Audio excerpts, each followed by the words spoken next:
Algo parecido a una novela le sucedió, aunque él tardaría en comprenderlo del todo.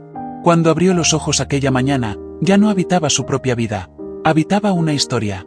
La de Caballero de Sangre de Hierro, esa epopeya indomable que tenía por héroe al gélido Javier Asraan, y en la que él, sin saberlo aún, ocuparía el papel del joven maestro borracho al que ese mismo héroe servía en sus años de anonimato. Ninguna premonición le advirtió que aquel amanecer marcaba el inicio de la historia en la que un antiguo y anónimo estudiante de ingeniería civil se convertiría, contra toda lógica, en el guardián de un mundo entero. Una voz ajena, fría y afilada como el filo de un cuchillo, convencido de que soñaba, se dio la vuelta, buscando refugio en la inconsciencia. La voz, sin embargo, no cedió, y lo llamó por un nombre que no era el suyo, Lloyd, seguido de un honorífico que denotaba un respeto que él jamás había recibido de nadie.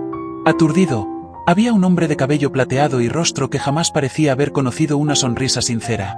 Su murmuró un nombre antes de poder contenerlo, Javier Asraan. Lo había visto la noche anterior, ilustrado en las páginas de la novela que había leído hasta el amanecer, protagonista absoluto de Caballero de Sangre de Hierro. Y no se trataba de un simple parecido. Era el mismo rostro, la misma sonrisa asimétrica, elegante como un trazo de pintura, que ahora tenía delante en carne y hueso.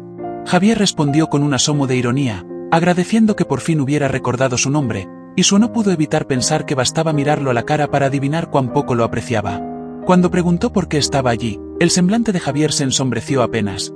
El señor, respondió, le había encomendado la tarea de servirle de escolta, no fuera a repetírselo de la noche anterior. Suo, desconcertado, intentó defenderse, pero Javier ya enumeraba los estragos. Él, que apenas recordaba haber pasado la noche leyendo en su cuarto, sintió la resaca como una injusticia cósmica, dejó vagar la mirada por la habitación, amplia, limpia, ajena por completo a la decadencia del cuarto que conocía. Fue entonces cuando reparó en los papeles rojos. Cada mueble llevaba su etiqueta escarlata. Un mal presentimiento le cerró la garganta antes de preguntar qué significaban, y Javier, con la misma frialdad de siempre, se lo confirmó. Era el aviso de ejecución hipotecaria, pegado el día anterior, como si hiciera falta recordárselo. El silencio que siguió fue toda la respuesta que pudo ofrecer. Y en ese silencio, la memoria terminó de encajar las piezas. Recordó el argumento de la novela. El varón al que servía Javier caía en desgracia al principio de la historia, víctima de un estafador despiadado que lo despojaba de tierras y fortuna, empujando a él y a su esposa al suicidio.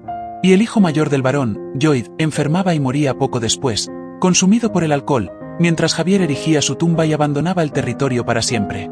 Aquel era apenas el prólogo, el primer paso del verdadero protagonista hacia la grandeza. La comprensión le cayó encima como una losa. Había poseído, precisamente, al joven maestro condenado a morir de una intoxicación etílica al comienzo de la historia. La euforia de convertirse en aristócrata se apagó tan rápido como había nacido. Aquello, entendió con creciente inquietud, era un problema de proporciones considerables. Horas más tarde, ya vestido, decidió que un paseo le sentaría bien. Siempre lo hacía cuando la cabeza se le llenaba de ruido. En el pasillo de la mansión se cruzó con una mujer que avanzaba en dirección contraria. Un nombre acudió de inmediato a su memoria, Marbella Frontera, la esposa del varón, madre del propio Lloyd. El temor a ser descubierto le secó la garganta, pero la baronesa apenas reparó en él con un chasquido de lengua, preguntándole si salía de nuevo en busca de otra bebida. Su mirada, cargada de tristeza y preocupación, le pidió, con voz cansada, que se moderara, que cuidara su salud, y siguió su camino con un suspiro contenido. Solo cuando estuvo lejos, Lloyd se permitió respirar aliviado, no lo habían descubierto. Una suerte, pensó, aunque el sabor que le dejó fue amargo. Se mordió el labio con fuerza y apretó el paso. Su avance por el camino provocó una reacción instantánea entre los aldeanos. Se apartaban con premura hacia los costados, bajaban la mirada para evitar cualquier roce visual. Una mujer temblaba con las manos entrelazadas, el rostro de algunos campesinos palidecía visiblemente. La escena le reveló, sin necesidad de palabras, la clase de hombre que Lloyd Frontera había sido.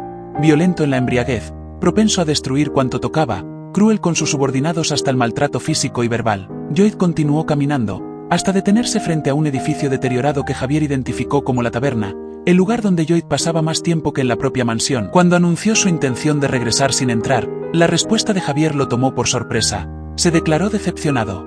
No porque esperara verlo beber de día, aclaró, sino porque había supuesto que Lloyd acudía allí para disculparse por los destrozos de la noche anterior y reparar el daño causado.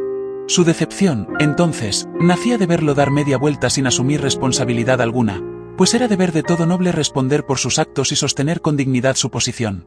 Lloyd no pudo sino reconocer, con una mezcla de fastidio y admiración, la puntería devastadora con que Javier disparaba sus verdades, capaces de infiltrarse en la conciencia con la precisión de un consejo disfrazado de hecho consumado.